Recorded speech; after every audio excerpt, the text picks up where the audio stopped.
ආයිබෝන් හැමෝටම අවුරුද්දත් ළඟ ළඟ මේන හින්දා මම අද සිංහල අච්චාරුවක් තමයි හදන්නේ. මේකට සිංහල අච්චාරු කියනවා, ගමේ අච්චාරු කියනවා, ගොඩේ අච්චාරු කියනවා. ඉතින් ඔය හැම එකක්ම කියනවා. ඉතින් මේ අච්චාරු එක හදන්න මම අද එකතු කරගන්න දේවල් ටික තමයි මේ තියෙන්නේ. මේ හැම එකක්ම සුද්ධ කරලා තෙත මාත්තු කරලා අරන් තියෙන්නේ. රතු ලුණු ග්‍රෑම් 250යි. මිරිස් ග්‍රෑම් 175ක් විතර මම අරන් තියෙනවා. මට අද දිග මිරිස් ටිකක් තමයි හම්බ වුනේ. මිරිස් ටික මෙන්න මේ විදිහට මැදින් පළලා ගන්න. දැන් අමු මිරිස් වර්ග ගොඩක් තියෙනවා. ඔයාලට කැමති මිරිස් වර්ගයක් ගන්න. මම මෙතන කැරට් ටිකක් තීරු කපලා අරන් තියෙනවා. සාමාන්‍යයෙන් මේ අච්චාරු එකට එකතු කරන්නේ අමු ගස් ලැබු. ඉතින් මම අමු ගස් ලැබු ටිකකුත් මේ විදිහට තීරු කපලා ගත්තා. වට්ටක්ක ටිකකුත් මම ඒ විදිහට තීරු කපලා අරගත්තා. අමු ගස් ලැබු හොයාගන්න බැරි අයට වට්ටක්ක කැරට් වගේ දේවල් එකතු කරගන්න පුළුවන්. අද මම මේ හැම එකෙම ටික ටික එකතු කරලා තමයි හදන්නේ. ඊළඟට විනාගිරි මිලිලීටර් 100ක් විතර ඕන වෙනවා. අබ මේස් හැඳි දෙකක් ග්‍රයින්ඩ් කරලා අරන් තියෙනවා. ඔයාලට අබ ක්‍රීම් එක උනත් ගන්න පුළුවන්. ඊළඟට ලුණු කුඩු ටිකක් ඕන කරනවා. අපිට අච්චාරු එක හදාගන්න මැටි හට්ටියක් හරි මුට්ටියක් හරි ඕනේ. මේකට අලුතෙන්ම හට්ටි මුට්ටි ගන්න අවශ්‍ය නැහැ. මේ වගේ පාවිච්චි කරපු එකක් උනත් ගැටලුවක් නැහැ. හොඳට සෝදලා වේලලා ගන්න. ඒ වගේම පොල් කටු හැන්දක්. මම මුලින්ම අබ ටික හට්ටියට දා ගන්නවා. මේ අබ වලට මම ලුණු කුඩු තේ හැඳි භාගයකුත් එකතු කරලා තමයි කුඩු කරගෙන තියෙන්නේ. ඊළඟට තව ලුණු තේ හැඳි භාගයක් විතර එකතු කරගන්න.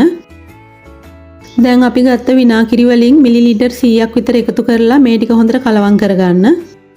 අබ ක්‍රීම් ගන්නවට වඩා මේ විදිහට අබ කුඩු කරලා ගත්තම අච්චාරු එකේ සුවඳයි රසයි ගොඩක් වැඩි. අබ ග්‍රයින්ඩ් කරලා ගන්නත් පුළුවන්, නැත්නම් විනාගිරි දාලා ගලේ අඹරලා ගන්නත් පුළුවන්.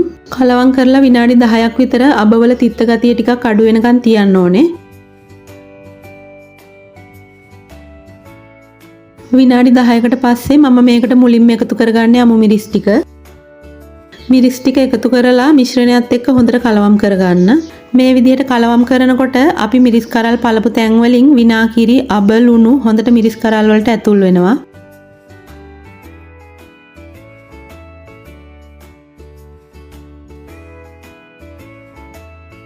ඊළඟට රතු ලුණු ටිකත් එකතු කරලා ඒ විදිහටම කලවම් කරගන්න.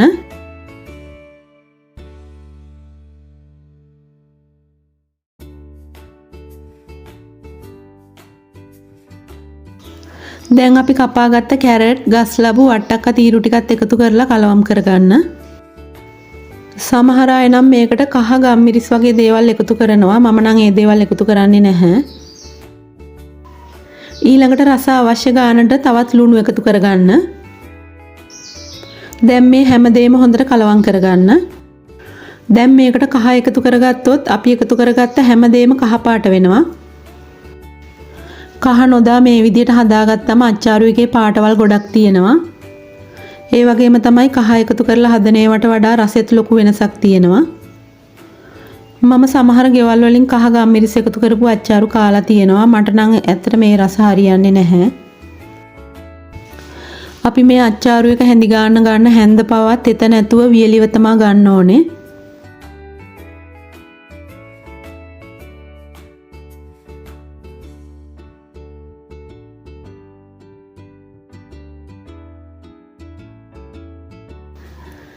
දැන් හැමදේම හොඳට කලවම් කරගත්තට පස්සේ පත්තර පිටුවකුයි රෙදි පටියකුයි අරගෙන පත්තර පිටුව උඩින් වහලා පටියෙන් ගැට ගහලා විනාගිරි වලින් තැම්බෙනකන් තියන්න ඕනේ.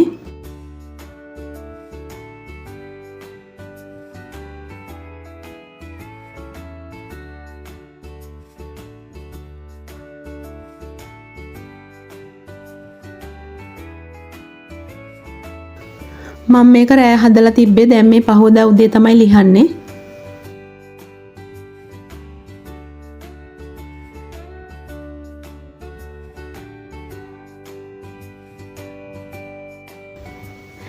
දැන් මේක අපි නැවත තෙත නැති හැන්දක් දාලා උඩ යට පෙරලා ගන්න ඕනේ.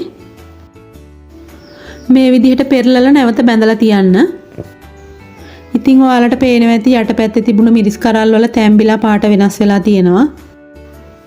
ඉතින් මේ විදිහට කීප සැරයක් පැය 5කට සැරයක් විතර ලිහලා අනිත් පැත්ත පෙරලා ගන්න.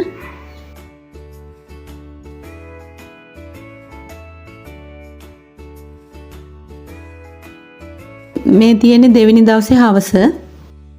ඉතින් මේ වෙනකොට අච්චාරු එක අපිට කන්න පුළුවන් ගානට හොඳට තැම්බිලා තියෙන්නේ. ඔයාලා කෑමට ගත්තට පස්සේ මේ විදිහට හොලවලා නැවත බැඳලා තියන්න.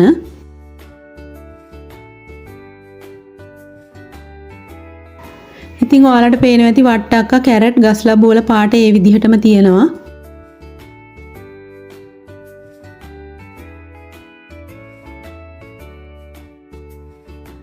අපි කහ එකතු කරගත්තොත් මේවා ඔක්කොම තැම්බිලාද කියලා හොයන්න බැරි තරමටම කහ පාට වෙනවා.